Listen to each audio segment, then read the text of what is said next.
7 मई। पहला पाठ प्रेरित चरित्र अध्याय 9 पद संख्या 31 से 42।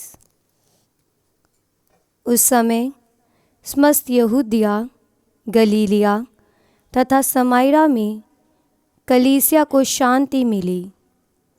उसका विकास होता जा रहा था और वह प्रभु पर श्रद्धा रखती हुई और पवित्र आत्मा की सांत्वना द्वारा बल प्राप्त करती हुई बराबर बढ़ती जाती थी।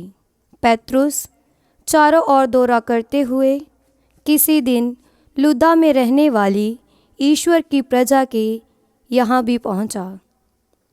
वहाँ उसे अनेयस नामक अधरंग रोगी मिला, जो 8 वर्षों से बिस्तर पर पड़ा हुआ था। पेत्रुस ने उससे कहा, एनियस, ईसा मसीह तुमको स्वस्थ करते हैं। उठो और अपना बिस्तर स्वयं ठीक करो। और वह उसी क्षण उठ खड़ा हुआ। लुद्दा और सरोन के सब निवासियों ने उसे देखा और वह प्रभु की ओर अभिमुख हो गए। योपे में तबीथा नामक शिष्या रहती थी। तबीथा का यूनानी अनुवाद दोरकास है। वह बहुत अधिक परोपकारी और दानी थी। उन्हीं दिनों वह बीमार पड़ी और चल बसी। लोगों ने उसे नहलाकर अटारी पर लिटा दिया। लुद्दा योपे से दूर नहीं है और शिष्यों ने सुना था कि पेत्रुस वहाँ है। इसलिए उन्होंने 2 आदमियों को भेजकर उससे ये अनुरोध किया कि आप तुरंत हमारे यहाँ आइए। पेत्रुस उसी समय उनके साथ चल दिया। जब वह योप्पे पहुँचा तो लोग उसे उस अटारी पर ले गए। वहाँ सब विधवाएं रोती हुई उसके चारों ओर आ खड़ी हुई और वह कुर्ते और कपड़े दिखाने लगी, जिन्हें दोरकास ने उनके साथ रहते समय बनाया था। पेत्रुस ने सबको बाहर किया और घुटने टेक कर प्रार्थना की। इसके बाद वह शव की ओर मुड़कर बोला, तबीथा, उठो। उसने आंखें खोल दी और पेत्रुस को देखकर वह उठ बैठी।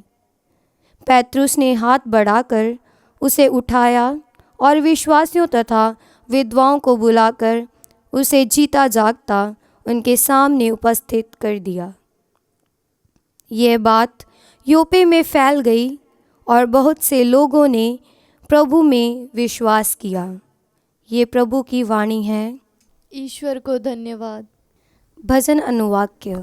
प्रभु के सब उपकारों के लिए मैं उसे क्या दे सकता हूँ। प्रभु के सब उपकारों के लिए मैं उसे क्या दे सकता हूँ। प्रभु के सब उपकारों के लिए मैं उसे क्या दे सकता हूँ। मैं मुक्ति का प्याला उठाकर प्रभु का नाम लूँगा। अनुवाक्य। उपकारों के लिए मैं उसे क्या दे सकता हूँ। मैं प्रभु की सारी प्रजा के सामने प्रभु के लिए अपनी मन्नतें पूरी करूँगा। अपने भक्तों की मृत्यु से प्रभु को भी दुख होता है। अनुवाक्य। प्रभु के सब उपकारों के लिए मैं उसे क्या दे सकता हूँ। प्रभु, तूने मेरे बंधन खोल दिए, क्योंकि मैं तेरा सेवक हूँ। तेरा सेवक, तेरी सेविका का पुत्र। मैं प्रभु का नाम लेते हुए धन्यवाद बलिदान चढ़ाऊँगा। अनुवाक्य। प्रभु के सब उपकारों के लिए मैं उसे क्या दे सकता हूँ। जय घोष। हालेलुया। अनुवाक्य। हालेलुया। आत्मा ही जीवन प्रदान करता है। आपके ही शब्दों में अनंत जीवन का संदेश है। अनुवाक्य। हालेलुया। संत यूहन्ना द्वारा रचित सुसमाचार अध्याय 6 पद संख्या 60 से 69 तक। उनके बहुत से शिष्यों ने सुना और कहा, ये तो कठोर शिक्षा है, इसे कौन मान सकता है। यह जानकर कि मेरे शिष्य इस पर बुन बना रहे हैं, ईसा ने उनसे कहा, क्या तुम इसी से विचलित हो रहे हो?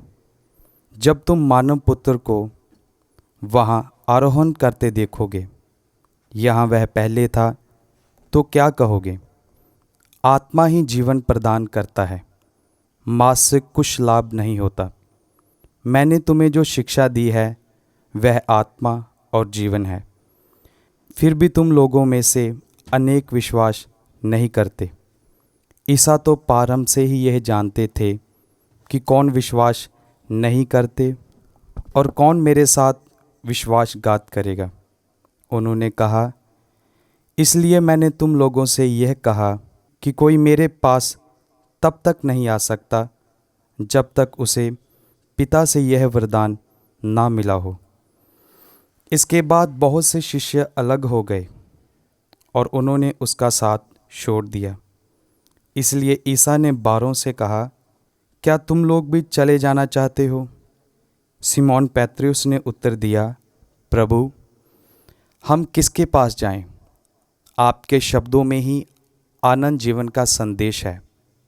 हम विश्वास करते हैं और जानते हैं कि आप ईश्वर के भेजे हुए परम पावन पुरुष है। यह प्रभु का सुसमाचार है। क्रिस्त की जय।